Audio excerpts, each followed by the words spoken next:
मैं इंडिया के लिए बोलता हूं, जो इंडिया के लिए बोलता हूं, आज मैं आपके मुल्क के लिए बोल रहा हूं मुबश्शिर साहब, आपकी शो में। ठीक है, आपके किले के दरवाजे भी अंदर से खोले जा रहे हैं। प्लीज अंडरस्टैंड सर, आपके किले के दरवाजे भी अंदर से खोले जा रहे हैं, कोई बाहर वाला दुश्मन नहीं है, हमारे तो खुल ही रहे हैं अंदर से। India, this is true for India and I have used this line for India many times. Today I am using this line for Pakistan. आपके किले के दरवाजे अंदर से खुल रहे हैं। अब मुझे ये बताइएगा कि जब ये बात आपकी सुनेंगे ना लोग, पाकिस्तान में एक बड़ी फॉलोइंग है इमरान खान की, तो वो सडनली और ज्यादा स्ट्रेंथन हो जाएंगे, कहेंगे देखो इंडियन है और इंडियन एनालिस्ट है और वो जो है कह रहा है कि इमरान खान इज डैमेजिंग, इसको हटाना चाहिए, तो देखो ये तो इंडियन एजेंडा है। मैं ये नहीं कह रहा, बिल्कुल बिल्कुल सर, मैं ये कह ही नहीं रहा कि इमरान को हटाओ ना हटाओ, हमें कोई फर्क नहीं पड़ रहा। पर मैं आपको एक बात बोलता हूं कि जब इमरान खान खड़े होके ना सर हजारों लाखों की भीड़ के सामने मीर जाफर का नाम लेता है ना, this is not good sir.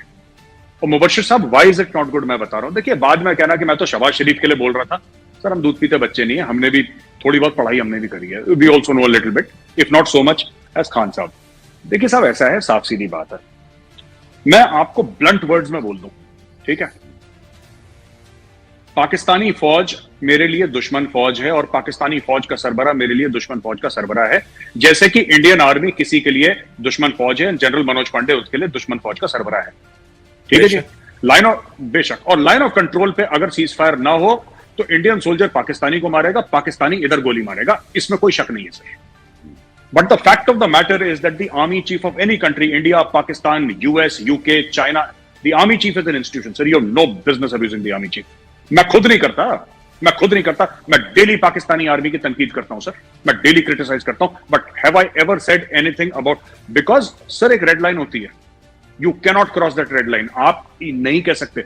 It's, general Bajwa is not important, general Bajwa important नहीं है, कल जनरल बाजवा की जगह कोई और जनरल आ जाएगा, but when he says I represent the Pakistan army period. बाकी हम क्रिटिसाइज करते हैं सर, हम 10 चीजें बोलते हैं पाकिस्तानी आर्मी के खिलाफ, आप 10 चीजें बोलते होंगे इंडियन आर्मी के खिलाफ, बट ठीक है, we analyse the statements, general Bajwa ने क्या बोला, लेकिन मीर जाफर ये सब वर्ड्स नहीं यूज करने चाहिए। ये और क्यों नहीं यूज करने चाहिए, मैं मुबश्शिर साहब आपको ये भी बताऊं, इसलिए नहीं यूज करने चाहिए क्योंकि हो सकता है मेरी बात आपको थोड़ी सी कड़वी लगे, बट हम इंडिया में ये समझते हैं कि हमारा ये मानना है इंडिया में कि in Pakistan there is only one institution that works and that is the Pakistan army. ये हमारा मानना है, हो सकता है हम गलत हैं, हो सकता है हमारा एनालिसिस गलत है, लेकिन सर आपका सुपारको काम नहीं करता सर, आपका पीसीबी काम नहीं करता ठीक से, आपका बिजली बोर्ड काम नहीं करता। आपका गुरूर क्या है सर पाकिस्तान में? मैं एक बात बताऊं सर, आपकी डिप्लोमेसी नहीं ठीक, आपकी पार्लियामेंट नहीं ठीक सर, आपका गुरूर क्या? आपका गुरूर पाकिस्तानी फौज है, किसी कौम का गुरूर सर। आप पाकिस्तानियों का गुरूर तोड़ दो, so what is left? There is nothing left. आप बाकी आप कहते रहे जी साजिश हो रही है, साजिश तो फिर होती है। एक आपको मैं बात कहूं कि वो ठीक है, आर्म फोर्सेस जो होती हैं जैसे एयरफोर्स हो, नेवी हो, आर्मी हो, मैं सारों की बात कर रहा हूं, तो आपने कहा ना वो ग्लू है पाकिस्तान की, मैं आपको बताऊं कि जो चीफ होता है ना वो फोर्सेस की ग्लू होता है हमारी, क्योंकि इतनी स्ट्रॉन्ग रेजिमेंटेशन होती है। जी बिल्कुल, आप बिल्कुल ठीक कह रहे हैं, एंड बिल्कुल सेम स्ट्रक्चर इंडियन आर्मी का भी है कि regimental spirit sir, regimental spirit के नाम पे तो ऐसे ऐसे कारनामे, हिंदी में कांड बोलते हैं सर हम लोग, ऐसे ऐसे कांड हो जाते हैं, ऐसे ऐसे कारनामे हो जाते हैं रेजिमेंटल स्पिरिट के चक्कर में कि, and you are defended. I have done some very stupid things in the army. वो जो है ना, हम we are very proud of one thing, मेरे फादर की जो पलटन थी ना वो 28 मीडियम थी, और मेरे एक भाई की भी वो थी, और गनर्स, मेरी सारी फैमिली गनर्स है, हम इन्फेंटेरियंस आप जैसे जो है ना उनको हम जिटरी समझते हैं। तो वो जो है ना, आपको मैं बताऊं कि हमारी एक बड़ी हिस्ट्री है 28 मीडियम की, it was given the title of boot chicken, और बड़ी और रेजिमेंट के लिए हमें हर वक्त खड़ा होना पड़ता है, even though I am a civilian. और जो भी आप सही कह रहे हैं, सीओ इररिस्पेक्टिव जो मर्जी हो, अगर वो कहता है जी बड़ा खाना है तो आना है तो फिर जाना है, there is no excuse on that. तो ये रेजिमेंटेशन तो हमारा प्राइड है, हमारी फोर्स का। सर ये प्राइड के अलावा मुबश्शिर साहब, this is an identity. Without regimentation ना, विदाउट इथॉस, मैं इंडियन आर्मी की बात बताता हूं, without ethos, without a DNA, without regimentation, It's no longer the army that people think it is. What makes us different? It is not the weapons or the training, sir. ये हथियार तो पैसे का मामला होता है ना, पैसा फेंको हथियार खरीद लो, but the weapons do not make an army strong. आप देखिए अफगान आर्मी को देख लीजिए, क्या हुआ अफगान आर्मी का. अफगान आर्मी के पास ब्लैक हॉक हेलीकॉप्टर से लेकर अपाची गन, पता नहीं क्या क्या दुनिया भर का तो तामझाम था, लपेट दिया पूरे तालिबान ने आके उनको. इतना तो हमारे दोनों के पास नहीं है जितना उनके पास है. उनके पास they are the latest sir, latest carbines हैं, लेटेस्ट आर्टिलरी पीसेस हैं. They collapsed because you know America could give them weapons, America can not give them the will to fight. Sir will to fight तो कलेजे से आती है, वो तो जिसका कलेजा होगा वो लड़ेगा, जिसका नहीं होगा भाग जाएगा. तो ये बात है. अच्छा मेरे साहब ये बताइएगा कि आप लोगों के ऊपर एक बड़ा आरोप है, एक इल्जाम है कि आप लोग आज तक पाकिस्तान को आपने रिकग्नाइज नहीं किया एज अ सॉवरेन कंट्री, और हमेशा आप कहते रहते हैं देखिए जी हमारा छोटा भाई है, हमारा नाराज भाई है. अभी हम समझते हैं कि हमारी सॉवरेनिटी इन बातों से कॉम्प्रोमाइज होती है. Why can't you accept Pakistan as a reality and not a dream? Mubashir साहब मैं 2-3 बातें आपको बोलता हूं कि भाई भाई तो बहुत दूर की बात है. अगर हम लोग एक दूसरे से तमीज से बात कर लें, आई थिंक यही बहुत बड़ी चीज होगी दोनों तरफ से. आई थिंक भाई तो फिर बाद की बात है.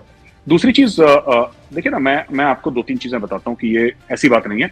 जैसे इंडिया का हाई कमीशन इस्लामाबाद में है, आप लोगों का हाई कमीशन नई दिल्ली में है, तो तस्लीम तो है. दूसरी चीज है कि वाजपेयी जी आए थे सर मीनार पाकिस्तान, एंड वाजपेयी जी को ये पता था, ही न्यू फुली वेल कि मीनार पाकिस्तान की क्या अहमियत है पाकिस्तानियों के लिए, पाकिस्तानी कौम के लिए. What is the significance of Minar Pakistan? वरना उन्होंने प्रेसिडेंट हाउस में जाना था, प्राइम मिनिस्टर हाउस में जाना था, वहां से हाय हेलो करके वापस. ही वेंट टू मीनार पाकिस्तान.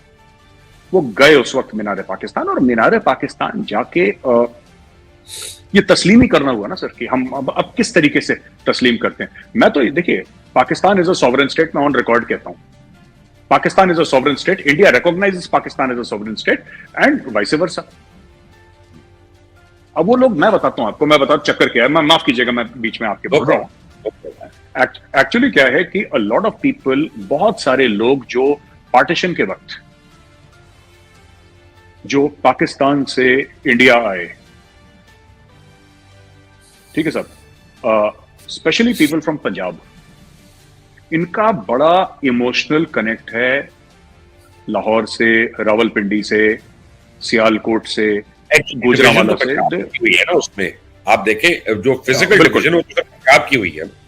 बिल्कुल. तो अभी भी उन्होंने, जो बच्चे भी हैं उनके आज, वो चाहे 25-30 साल का लड़का उनका, लड़की हो, ठीक है ना, उनको बाबा दादा ने सब यही सुनाया है, नाने ने यही स्टोरी सुनाई है कि बेटा हम लोग वहां पे थे, हमारा घर. सो एक एफिनिटी है. सो व्हेन दे स्पीक, जब भी कोई कहता है ना कि आप हमारे बिछड़े भाई हैं, जब भी कोई खास तौर से और भी लोग कहते हैं, मैं ये सिर्फ पंजाबियों को नहीं कह रहा, और भी लोग कहते हैं, बट खासतौर से व्हेन पंजाबीज इन इंडिया जो यहाँ पे रेफ्यूजी बनकर आए थे, वो जब ये कहते हैं सर हमारी, आपको पता है half of the film industry is from west Pakistan, इसमें इनकी रूट्स वेस्ट पाकिस्तान की हैं.